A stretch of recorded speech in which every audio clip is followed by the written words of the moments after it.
Today's episode of Let Your Voice Be Heard is sponsored by HBO Films' new movie, OG, premiering this Saturday at 10 p.m. OG stars Jeffrey Wright as Lewis, who is in the final weeks of his 24-year sentence in a maximum security prison. OG takes an intimate and unflinching look at the journey of one man at the precipice of freedom. After nearly a quarter century behind bars, he must confront the impact of his actions and the challenges of re-entering society. Groundbreaking, it was filmed on location at Pendleton Correctional Facility in Indiana, and its cast includes several of the men incarcerated there. The film premiered at the 2018 Tribeca Film Festival, where Wright won the award for Best Actor in a U.S. Narrative Feature Film. Be sure to tune in to OG, premiering this Saturday at 10 p.m. on HBO and streaming on HBO Now and HBO Go. This is Let Your Voice Be Heard, right here on WHCR 90.3 FM, the voice of Harlem. Welcome back to Let Your Voice Be Heard on 90.3 FM, WHCR, the voice of Harlem. I have missed you, beautiful people. Alyssa, Meredith. Good morning. Hello. Good morning. Happy Sunday. Happy Sunday. How are you guys? We're great. I mean, getting sung in like that with you is just... Bust it down, Meredith. That's right. I want to see you bust it down. I don't want to see you bust it down, actually. Guys, this is Let Your Voice Be Heard. It is, man.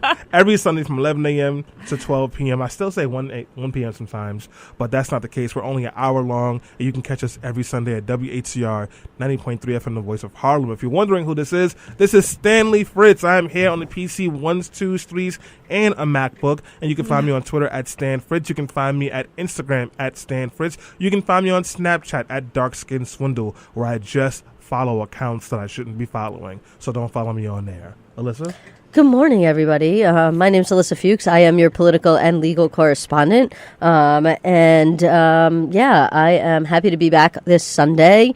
We have a really great show planned for you about what's going on with Michael Cohen and how historical that is. Also some other really good news stories that we have. But just a little bit about me. Obviously, I am a co-host here on Let Your Voice Be Heard Radio. I'm a political activist.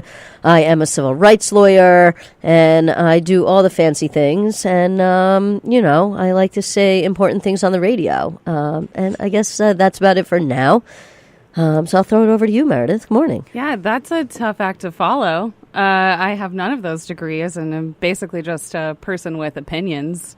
That's good, though. Good to have opinions. You say, let your voice be heard. I say, I've got a voice, and it should be heard, by God. So I'm here. You can find me on Twitter if you like that kind of thing, MER_Barnes, BARNES. And I am ecstatic to be here to talk about all of the developments with Michael Cohen. Oh, yeah. I forgot about that, to tell you where to find me. That's funny. I never forget that. Where can we find you? I must be off this morning. I got my stress level high because I got stuck behind a garbage truck. No. And there could be nothing more annoying than getting stuck behind a garbage truck. And these guys are moving so slow, and it's a one-way street, and you cannot get up the block. And it's driving you crazy, and everybody's honking, and these guys are just moving at a glacial pace. And that is my fault because, of course, I forgot something in my house, had to go back this morning, and then of course got stuck behind the garbage garbage truck. Everything compounds into each other. But anyways, it could have been worse. It could have been summer. Yeah, I know. And it could have smelled really bad. Summer is coming, you guys. The worst. Summer in New York City is great, but not if you get stuck behind the garbage truck. But anyways, you can find me on Facebook at facebook.com/Alyssa Fuchs. That's ILYSSAFUCHS if you're nasty. And you can also find me on Twitter at Alyssa Fuchs, or you can leave a question or a comment on the Politically Preposterous fan page. That's facebook.com/politically preposterous. Yes. And I believe we have our live stream up and running now? Yes, we do. Alyssa, why do you sound like an NPR infomercial? Put some sauce in your voice, beloved. So I'm finally getting over a cold, and so I have a little bit of laryngitis. I feel like I'm projecting. I'm loud enough as it is. She's got a place in her voice. She's not some middle of the country, neutered NPR voice. You sound way too well read right now. I need to hear the saucy Alyssa. Listen with the spice. She's a lawyer. I mean, what do you want me to say? Spicy Esquire. Come on, Queen. Let me get Spicy some of that. Esquire. What you know about that? There you go. You see, even when what do you know about this? So, guys, It's all right. You had to explain to me Issa one day. I was like, I don't know if I felt comfortable saying that. I was like, that might be racist if I say that. It's like 16%. It's cool. But Only guys, 16% racist? Yeah, we got a big show for you guys today. We are going to be talking about the Michael Cohen hearings. He snitched. He really told he everybody. He was giving names, addresses, phone numbers, dates. He was like, listen, I don't want the smoke. You got it. You got it, kings and queens. But along with that, guys, there's a lot of things that happened in the news this week, including we had a poll up on our Facebook fan page on whether we should extend Black History Month another month. The two options were yes and yes. And guess what won? Yes? Yes. Well, I have an idea for this, right? Because March is Women's History Month, so we should just make it Black Women's History Month. Yeah. And then we should move, white women's history to, never. Every other day. Every other month, because, that's basically what it is. The rest of the months. Yeah, but I've been gone for 2 weeks. Can you believe that? Yeah, you're a loser. No, I'm kidding. Now, Where's Selena? Selena on workation. Selena was like, I'm working. I'm not vacationing. And I was like, I bet you there's going to be 23,000 Instagram videos by the end of this weekend. And sure enough, I went and checked her story. Normally you check people's stories. There's 2, 3, posts. Selena's story is 40 posts. On blast. Leave her alone. She's workationing. She's in Las Vegas. I mean, come on. Workation. It is. And listen, I'm not saying the alibi looks good. Mm-hmm. I'm just saying it's Selena. I believe it's true. So, I'm not trying to, Michael Cohen her. With her Instagram stories. Well, according to Selena, and I don't know exactly what happened with this, so we'll have to check back in with her, but she's supposed to be interviewing Kamala Harris. Wow. And so she messages us, and she's like, do you guys have any fun ideas for questions that I should ask Kamala Harris? And we're all like, what do you mean by fun? Don't you want to ask her a real question? She's like, no, I want it to be a little more fun and, a little lighter. I don't want it to be all Sunday morning meet the press.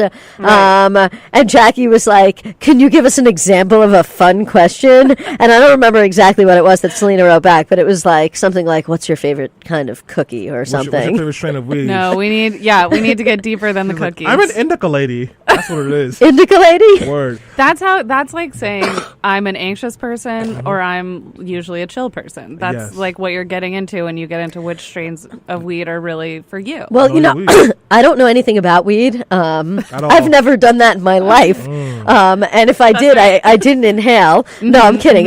But there is one of my favorite moments is a clip where Selena is literally going.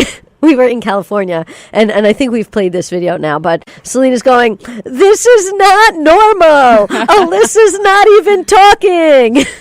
No inhalation. Exactly. But guys, but I didn't do anything wrong. Hold your breath for this because we do have to go on a quick break, and when we come back, it'll be the news roundup. You like that transition, right? That was good. That was good. Because it's way too professional in here, so I got to turn it up some.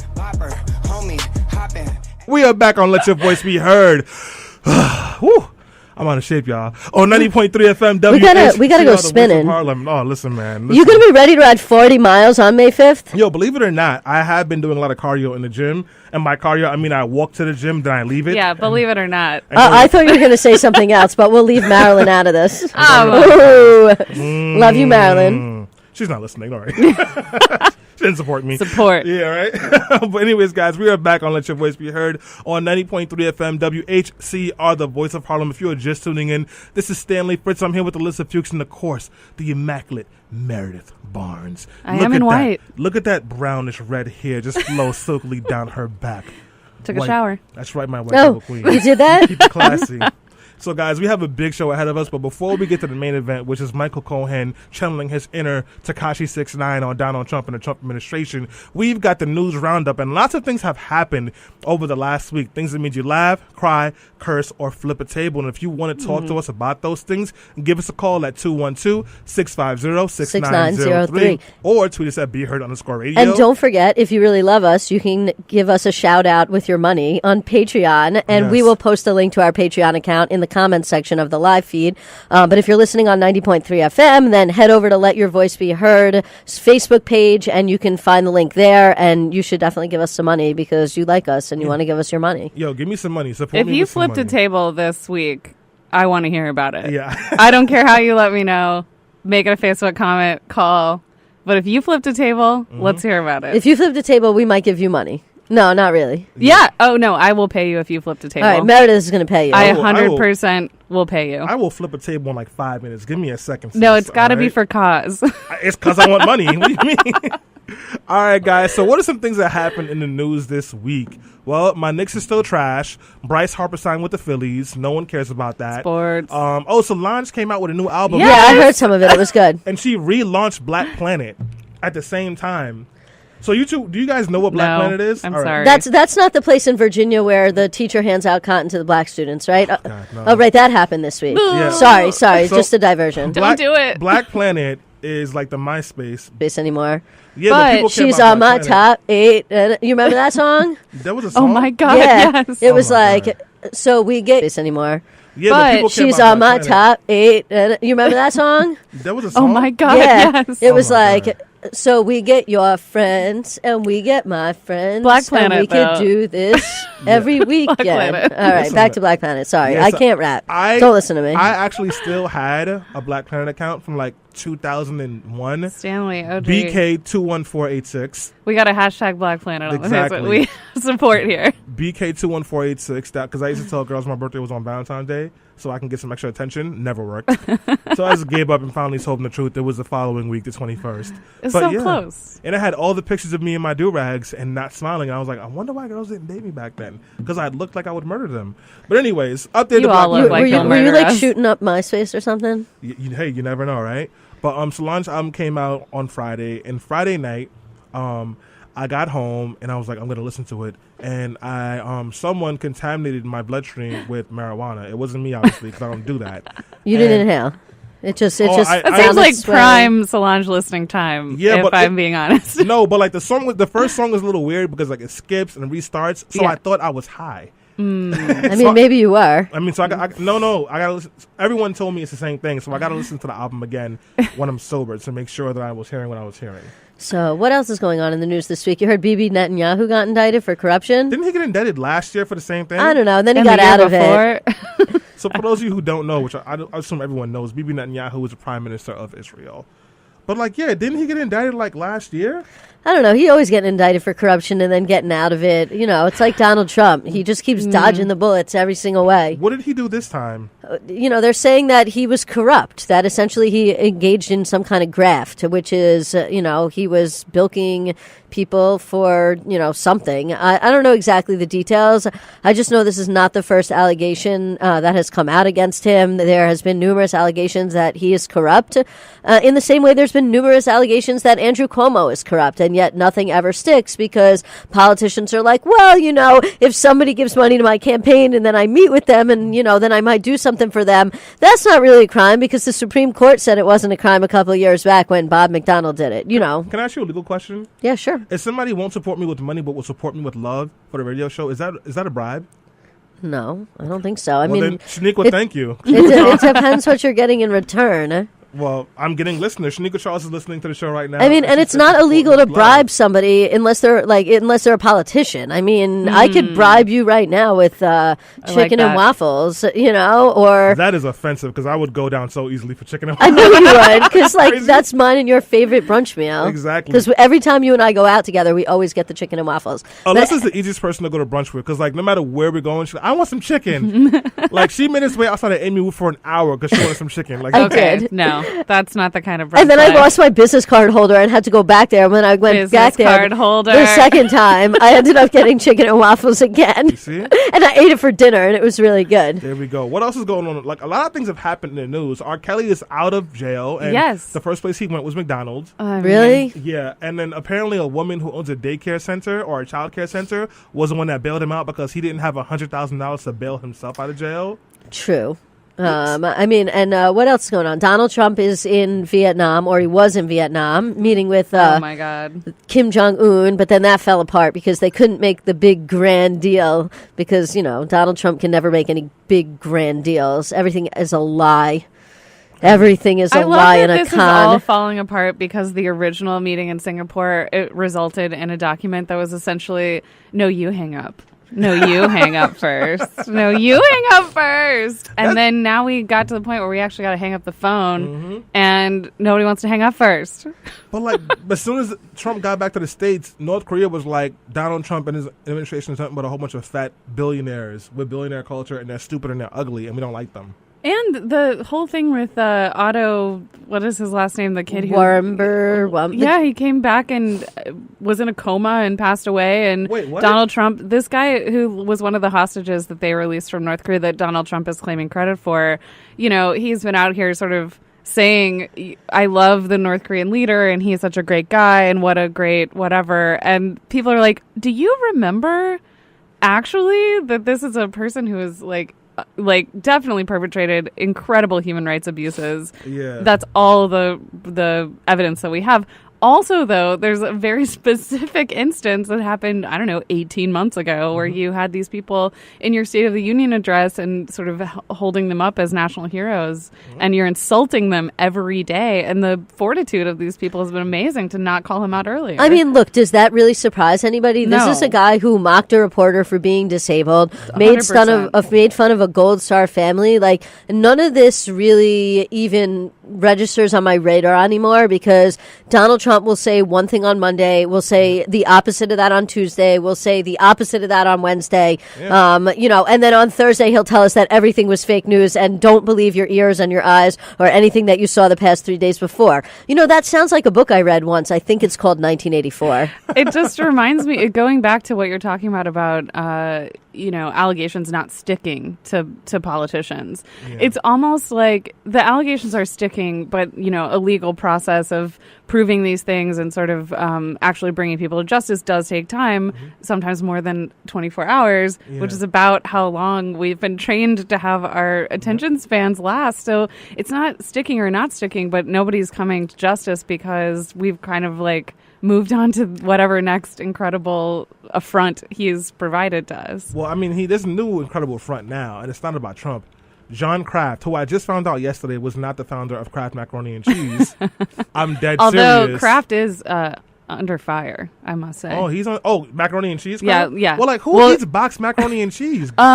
Let's get back to that. Okay, boxed macaroni and cheese is actually good, but that's another show. Yeah. Time out. Facebook Live. Notice the whites are defending boxed macaroni. No. I want to make clear. I love homemade. Ahead, You're telling me you don't like. Listen. I love homemade baked macaroni and cheese. Listen, my friend Danielle makes me homemade baked macaroni and cheese all the time. Shout out to Danielle. She baked watches our show. And cheese. I have a baked that macaroni said, and cheese friend. I also like boxed macaroni and cheese. I grew up with it. It was what I ate as a kid. See, the problem is you never had an old black lady with diabetes in your life. Because if you did, you would understand the greatness of baked macaroni. What were she you didn't saying tell me about she had Robert? diabetes. She would have told me she had the sugar. There we go. I said it to somebody, and my friend was like, "Wow, you're really black, Stanley." Because I didn't know it was that. I was like, "Yeah, my dad has sugar," and it was like brown sugar. No, the sugar, So yeah, that was the thing. Stanley, am I blacker than you today? You're never blacker than me. Look at the skin, beloved. Right. I was going to say, shout out to Jumaane Williams, our new public advocate. Yes. First elected black leader in that position, correct? No, black man, because Tish was a woman. Yeah. Yeah. I'm really excited about the Jumaane victory for many, many reasons. I knew I was going to support him the day after he lost the lieutenant governor race. That's right. But also, this is really big. This is somebody with ADHD and Tourette syndrome, and he has this really beautiful ad that we put up on our IG page, as you can see, where he talks about that, and he talks about someone with Tourette syndrome came up to him and was like, "You've inspired me to want to get involved in politics. I didn't want to do it before." And he talked about how when he wasn't sure if he would do this race after losing the lieutenant governor race, he kept on going because of that kid. It's a really beautiful ad, but Jumaane's a really stand-up guy, and I'm so excited for him. I just want to touch on that for a second. I don't know if you watched his acceptance speech when he won. First off, it was at Cafe Omar, which is the same place where he had to give his concession speech when he lost to lieutenant governor race. I was there when he lost because I had done a lot of work on this effort Teach Out campaign, and that, of course, was where the losers party, ended up being the losers party, was. And it was like super depressing. So it was really cool to see him come back to the very same venue in Flatbush and be able to give an acceptance speech, number one. But the end of the speech, which I do not think was planned, it was completely off the cuff. He talked about himself, about, crying himself to sleep, about not knowing, or not knowing his father, not being able to have a relationship with him. And he ended by saying that he was the public advocate. And it was so moving and so incredible. And it was just such a great moment of that night and of the speech. And like I said, I think it was unplanned. Listen, man, that was one of the best victory speeches I've seen in a long time. Very unplanned. But one of the biggest things that he said, and I want to get to the comments we have on our fan page too, but like when he talked about, listen, I've been in therapy for the last 3 years, and as black men, we need to do that. And I'm like, wait, what kind of victory speech is this? Like, he's not spiking the football. He's really opening up here. It was, if you didn't like him before, you couldn't have watched that speech and not loved him afterwards. And we'll make sure we'll share that speech on our fan page and on our IG so you guys can check it out as well. It's definitely worth the watch. Alyssa? Just to give you some comments that we're getting from Shaniqua Charles, she says that there was a class action lawsuit against Kraft for putting Yellow 5 in their products. And that Yellow 5 is one molecule off of engine oil. I have to do some more research into that, but I would not, I would not disbelieve that. And also says, yes, Jumani, Bronx had the top vote after Brooklyn and the highest voter turnout in the special election ever. Bronx, stand up. Shout out to the Bronx, and thank you for that, because the voter turnout was super, super low in that election. Well, it was super low, but can I just do a little shameless plugging for Shaniqua and myself? March 5th, we're going to be having a National Day of Empathy at Foley Square from 12 to 4, so you guys should definitely join us. And there will be a huge turnout for that, unlike election where we had, 9%? And the crazy thing is that there's going to be another primary for Public Advocate coming up in June, because the primary has now been moved up. And just remember, this time, because it was a special election, it was nonpartisan. But the next Public Advocate election, the general election, which will be in November, following the June primary, is going to be a partisan election where there'll be a Republican versus a Democrat running. So, as I think Rachel Maddow says best, watch this space. Actually, everyone's saying they're not going to run. Good, because he's got a mandate. Yeah, Eric, because so for those of you who don't know, it was a 17-person race. Jamani Williams got 32% of the vote in a 17-person race, which is amazing. You don't see people getting 32% of the vote in a 5-person race, let alone 17. But then Melissa Margarito, Michael Blake, Eric Ulrich, the only Republican in there, have all said that they are not running. Jamani is a public advocate, and we should get behind them. Yeah. And I just want to also say, Melissa Mark Viverito, she can go away now, please. Because I don't put my support behind anybody that says they're running on a criminal justice platform, but yet voted less than a couple of years ago to add 3,600 more police officers onto the streets of New York City. She's not lying. So, guys, we're going on a quick break. When we come back, we'll get to the juicy stuff, the tea, the Michael Cohen hearings. This is Let Your Voice Be Heard. Now you smoking black and mild, smoking red. Yeah. And we are back on Let Your Voice Be Heard on 90.3 FM WHCR, the voice of Harlem. Did you guys hear what I was playing? That's right, Tekashi 6ix9ine. I figured it was appropriate to play the music of a snitch since we're going to be talking about another one, Michael Cohen. So guys, in case you have been living under a rock or just too busy living your life to know what's going on like most other people, Michael Cohen, the former attorney to Donald Trump, had a public congressional hearing on February 27th, 2019, and boy, was it messy. It was a hearing of the century. It was a hearing of the century, or at least until we get some more hearings that are messier than this one. In the hearing, he called Donald Trump a liar and said that Donald Trump was still negotiating with Russia to build a hotel there up until he was in the White House. He said Donald Trump is a cheat. He said that Donald Trump has been lying and also giving false information on his tax records, saying that something was valued lower than it was so he could pay less on his taxes and then selling it off at a higher number. He said Donald Trump is a racist and that Donald Trump always and cavalierly says racist things, but particularly about black people and how black people live in slums so they could never be smart enough to vote for him. He said Donald Trump took advantage of him. And during this hearing, you had a combination of a couple of things. You had Republicans who were not challenging any of the bad things he said about Donald Trump, but just calling him a liar and saying that his wife should know the stuff that he's doing. And on the other side, you had Democrats asking questions, including AOC, who asked a great line of questions that we'll get to a little bit later today on this show. what did we learn? Well, we learned a couple of things. We learned that, there's still some questions about what makes someone racist and what doesn't make someone racist. I can't believe we have to still address that. I mean, hey, we learned that there's still such a thing as a token black person, and not just at press conferences either, also hearings. We learned that Rashida Tlaib will not take any of that nonsense, and she will step up to the foolishness at any day. And we learned that Donald Trump is still not going to prison. But instead of me talking you guys' ears off about all these things right here, I want us to get into this conversation and have a deep dive. And with this deep dive, I want to hear from you on that Facebook Live chat. I want to hear from you on the numbers, the 212-650-6903s. And I want to hear from you too. So guys, I was in Albany for most of the day, but I was in the middle of lobby visits, and you would go into the offices and staffers and electeds were watching this hearing. Everyone was watching this. Did you guys see it? What were your reactions? Meredith, let's start with you.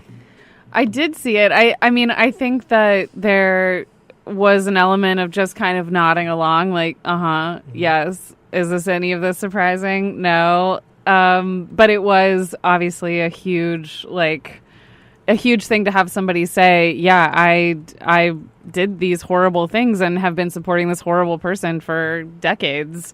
I did think that the exchange about bringing in what was her name, the woman who had been a Trump staffer for, who still is the HUD woman, Lynn Patton, who's actually go ahead. That whole thing was totally absurd.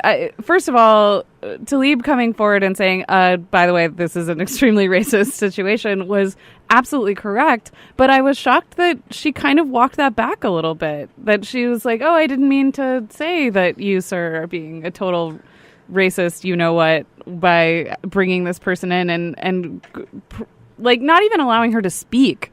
Hey, generally gesturing to her. I thought that was very strange. Is there a protocol that you can't call people racist or something, Alyssa?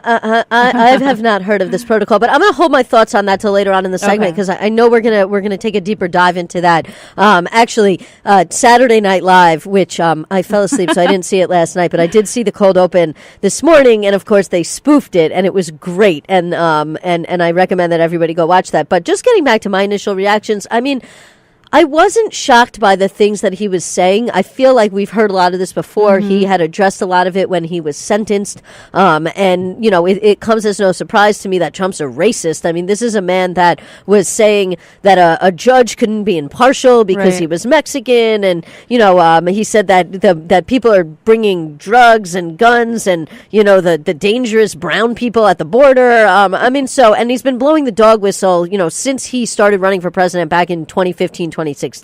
So that didn't come as a shock to me, nor did the allegations that he colluded with Russia or may have colluded with Russia, or that he knew about the WikiLeaks thing or any of that. What I find so poignant about this moment is how Nixon-esque it is, and just the historical value of this moment. And I think people underestimate that. I mean, you have somebody coming into Congress that is testifying that the president of the United States committed multiple crimes, both leading up to and during the presidential campaign in order to help himself get elected, but also previous to that, in terms of his tax, and taxes and his wealth and devaluation of his assets, in order to avoid taxation and numerous other fraudulent schemes that he may have engaged in. And so to me, to hear somebody come and sing and air it all out and snitch in the way that Michael Cohen did,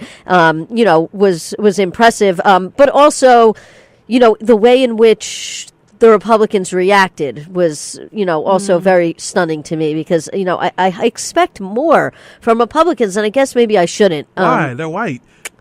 I mean, not just that, I don't know, because I look towards what happened during the Nixon era, and at some point Republicans could no longer stand behind Nixon, and I keep waiting for this moment, and this moment doesn't come, and to me that's sort of shocking, and I guess maybe I shouldn't be shocked anymore.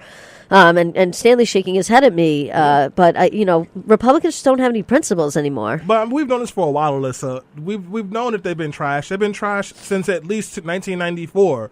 So I mean, it's good of you to try and be like, I am surprised by this, but no, you're not. We've seen this. These are the same people that had the half of the country thinking that Obama was a secret Muslim Kenyan who was also trying to push homosexual Sharia law on people. So if they could do that, they can do this. But go ahead, Meredith. Yeah, I think there's an element of just, it's not necessarily that you really believe that Republicans are going to act better. It's just a hope, because in a two-party system, this is half of the political system that you're just hoping will kind of step up. But something that I've been thinking about ever since the Kavanaugh hearings is an element of the historical nature of what you're talking about, not only like how things keep coming up and history keeps repeating itself on a national level, but also on a personal level, that I think there were a lot of people both in that hearing in Congress and also across the nation who felt a sort of a way about hearing what Kavanaugh had been alleged to have done, and thinking back to times in their own lives when maybe something went a little too far. That girl was kind of not into it, and I could tell, but like, am I now implicated in these kinds of things? I wonder if a similar sense of, like affiliation is dawning on people who are like, oh, I've also overvalued and then strategically devalued assets. Like, I mean, look, at the end of the day, the chickens are either going to come home to roost or they're not, and that's something we'll get to towards the later part of the segment. But I don't know. I want to say that at some point, I thought that Republicans would be better than this, and I guess I always knew that they wouldn't be. And the only person who seemed like they were going to put their country over their party was Justin Amash, who, I can agree with on certain things, and although I may disagree with him on many, many other issues, but, that's another show, as they say. But I think the part that you're missing, Alyssa, through all like these good intentions, is that they are putting that country over party.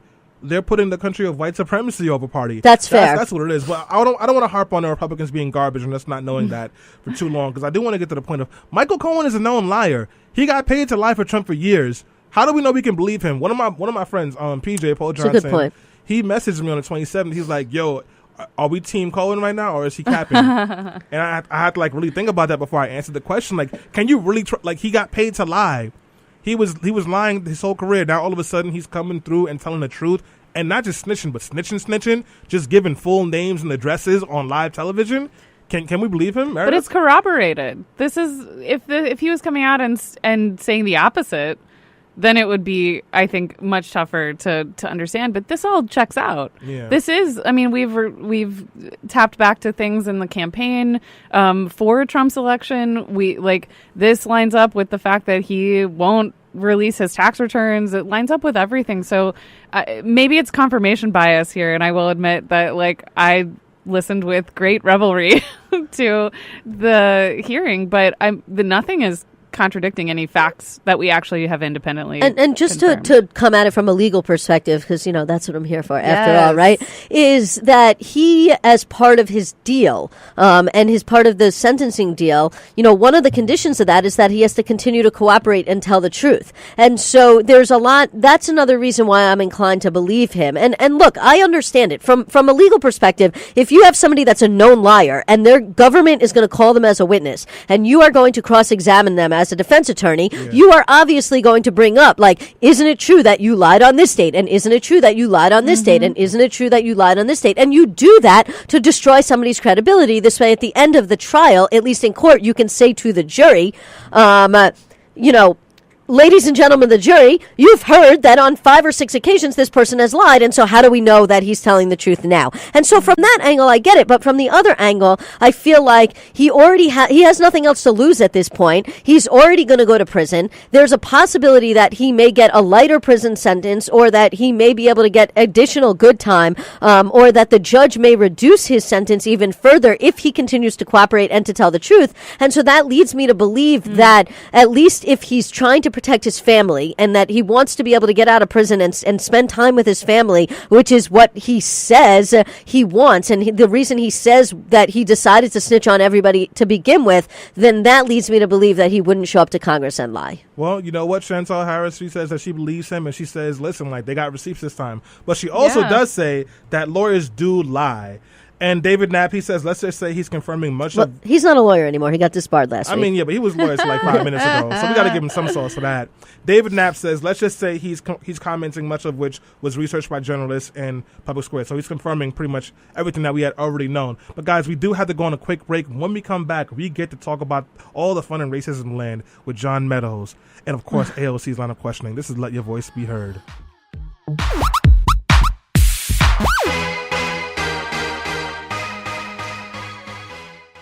Oh, that was a good party break, wasn't it? I feel so seen right now. I really do. Oh, man. So, shout out to Molly. She says, honestly, I love this song. We love this song, too. I thought you were talking about the other Molly. Hi, Molly. We are back on Let Your Voice Be Heard on 90.3 FM WHCR, the voice of Harlem. If you were just tuning in, this is Stanley Fritz. I'm here with Alyssa Fuchs and, of course, Meredith, the book mommy Barnes. And I want you guys to know we have been talking about the Michael Cohen congressional hearing and all the public mess that has been happening with that. But we went on a quick praise break where we played Yeah, Yes, Heads Will Roll. Let me tell you, one of my favorite songs from one of my favorite movies, Project X. I don't care what you guys say. Project X deserved an Oscar. I've never seen Project X. Hold on, you've never seen Project? Thank you. Oh, by the way, our Flossie intern in the back. Oh, he saw Project X. You know why? Because he's a faithful black king right here. Faithful black kings always see the good movies. But anyways, guys, we are back here. Project X movie. You see? Speaking of faithful, you know, are you faithful when you tell Uncle Sam how much tax money you're getting or not getting? All right, listen, chill. I ain't found my taxes yet, okay? Wait, did we inhale or not? I can't remember. I inhaled a lot. All right. Oh. So anyways, guys. I didn't inhale. I never inhale. She's a lawyer. She would never inhale. I don't confirm or deny doing anything illegal. I mean, the description of Project X on the internet includes the phrase, as word of the soiree's awesomeness spreads. I don't know if I can be interested in this. So pretty much, it's a movie about these high school kids that throw a party, but it ends up being really, really good and really, really, really, really big and burns down half of San Diego suburbs. But it's a great movie. Oh, I heard of this. Yeah. I didn't see that ridiculousness. I feel like it's a cross between the, Fire Festival documentary and some high school party I went to when I was growing up. I feel like Project X is the Green Book for white people. So, like, you see how black people hate Green Book? But anyways. All right, guys, we're back. Sorry. I'm going to need some point-by-point support for that argument, but all right. All right, guys, we're back. No more jokes. A lot more jokes. Yeah. So Mark Meadows, who is a member of Congress, while Michael Cohen was speaking, he brought in the Housing and Urban Development regional chair, Lynn Patton, to the hearing, and he wanted her to just speak about how she's worked for Master Trump, and Master Trump has been so nice to her and her family, and she is happy here in the field with Master Trump and folks. And Rep. Rashida Tlaib was very offended by this, and it's kind of like let him know, like, hey, it is racist to bring a person of color or a black person up front and use them as a token as proof that someone is not racist. Mark Meadows literally went through all the steps of, like, white people when you call them racist. First of all, he called her racist back. Then he said he had a black friend. And then he said he had brown children. He said, my grandchildren are color. That could just mean red. So I don't know what it was just a very strange exchange. But then, as Meredith pointed out earlier, Rashida kind of backed up a little bit from the claim. Did Elijah Cummings come in at that point or later? I don't remember. She said it first. Then he kind of was like, "Oh, do you really mean that?" Yeah. And I thought that was strange. Mark Meadows got real spicy. That's why he was like, "Are you calling me a what are you saying?" Yeah, then, that we are. Right. I thought it was strange that. Listen, I think a lot gets put back on people of color when these kinds of exchanges go wrong, and I think that's something we should be careful of here. That was a really there was a lot of pressure on Rashida Tlaib and Elijah Cummings to kind of like maintain an air of like, we are here in Congress and you are also being racist. So I'm not trying to do that, but it was a bummer that ultimately the message was, no, I didn't mean you were being racist. I meant the statement you made was racist. Yeah, why should he back off for? I mean, this whole thing like bothers me because number one, like you don't want to attack this woman who came down to Congress from HUD, the black woman, right? Because she clearly, it appears, was used as a prop in some ways. But at the same time, she says that she wasn't a prop, that she wanted to come down there, that she knew she was just going to come down there and stand around, which sort of seems weird to me because I don't know why she would agree to that. And, at the same time, you want to be like, well, should we even, be defending this particular woman who clearly is in bed with Trump? She works for HUD. She worked on the Trump campaign, because, like in the same, it's like, do we want to give her credit for being part of the Trump apparatus? No, we don't. At the same time, we want to point out that like it was not right for this white dude to bring her down there. And then she just stands around and she doesn't even say anything. And the whole like thing to me is weird because was any of that even necessary? I mean, like, what was the point of it if like it wasn't racist? So like to me it was just like there was clearly some racism going on there because it's like literally Michael Cohen is testifying that Donald Trump's a racist, and then the Republicans thinks it's a good idea to be like, he's not racist, look, we brought the only black person that works in this administration and we just made her stand here. And then she's like, well, no, I just did that because that's what I wanted to do. Like there's just something about the whole thing that doesn't make sense. Meredith, you want to jump in? Yeah, I mean, I think this goes to the reason you're saying why did this even need to happen. I think that's because white people still don't really know what being racist is. Right. Like, if you can identify one individual person who will say that you're not racist, then the shield will cover you in glory, and that's on white people. So the fact of Lynn Patton coming down is, who knows, maybe she was paid. Like I say, get your money, girl, like whatever you got to do. But the fact that she was invited and the fact that this was meant to be, and a lot of people had to sign off on this, let's not forget, a lot of white people, that like this is a way that we will counter these arguments is the point, and it's bad. Yeah, so I will not. I promised myself. I made a promise to myself in 2017 that I would no longer slander black people who have problematic relationships when it comes to white people and racism. So I will not slander Linda Patton any more than I already did at the beginning of this question. Can we at least go after her for bad policy? No, because No? like, black people suffer from racism and they have to react to it to survive. So as far as I'm concerned, what she's doing is like she's reacting to a racist world and doing what she needs to do to survive. Now, on to white people. So the thing about racism is that we've molded it into this thing where white people feel like unless you are like a cross-eyed person who doesn't shower and has sex with their cousin and hangs a KKK flag on your front lawn and burn crosses on the weekends, you're not a racist. Right. So the minute they do something problematic because they've never been forced to think about it, like Meredith said, like they don't understand what racism is, they blow up. And what that exchange really should have told you is that A, the Republican Party is racist as hell, but then B, that people really need to take a step back and check their own biases. Because the fact that you thought it was okay to bring that black woman up there and then use her and take away her agency, really, and not give her a voice, for someone who has blatantly asked for the death of black boys, who has defended white supremacists, who has defended neo-Nazis, tells me that you don't give a damn about black people. You just care about optics. Right. Absolutely. Yeah. I mean, we've been over this before here on Let Your Voice Be Heard, but it reminds, it bears repeating again, especially for our white listeners, because if you want to help to combat racism, it's not good enough to be woke. It is, you have to be able to speak out against it and also to recognize your own internal racism that you carry, even if you don't even realize it. And that is to say, and again, we've been over this, if you say racist things, you're racist. If you do racist things, you're racist. But if you do not speak up against white supremacy, you are also complicit in racism, even if you do not believe you are quote unquote racist yourself. And so I think that is the really important takeaway that we have to have here in this part of the segment. And just to get to a couple of comments, because I'm doing a Facebook watch party because I'm trash. Amy Jones says she knew she was a prop and she was cool with it. She enjoyed being I can't read the other part there, but Amy, I hear you. We have a lot of people who have lots of thoughts about Lynn on here. But guys, we are running out of time. I care about you too, Charlie. I love you. We are running out of time, so I want to give folks a chance to get some closing statements, just their final thoughts on this whole process. What should folks be taking away from this? So I'll start with you, Meredith. Go ahead. From the Michael Cohen hearings? Yeah. I mean,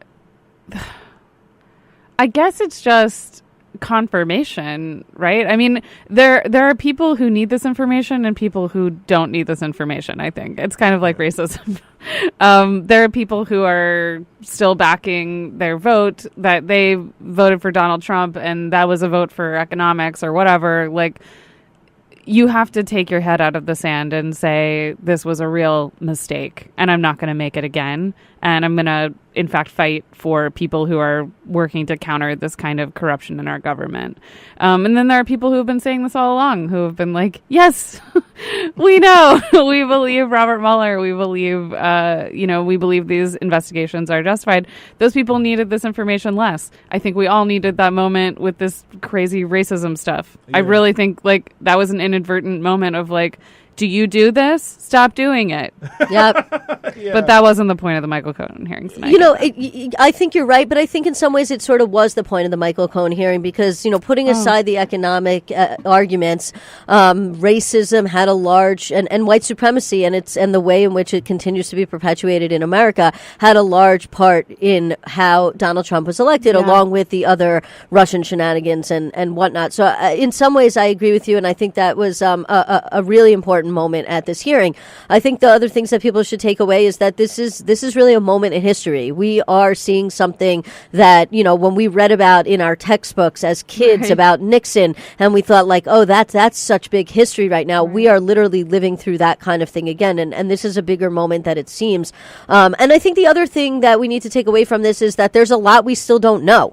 I mean, even just going real quick, because I know we're wrapping up here, in Alexandria Ocasio-Cortez's line of questioning about who would have certain pieces of information and whether or not Donald Trump's tax returns would, give us additional pieces of information, has led us to a situation where we may actually see some congressional subpoenas going forward.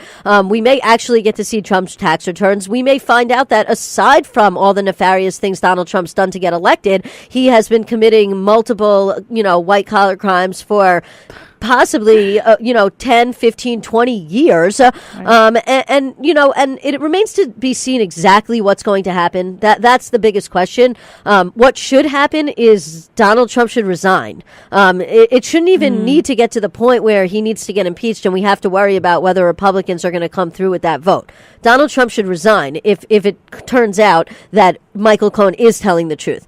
And what do I think is going to happen? I hate to say it, but honestly, nothing. And that leads me back to where I always like to end. The most important thing you can be doing is paying attention, being engaged.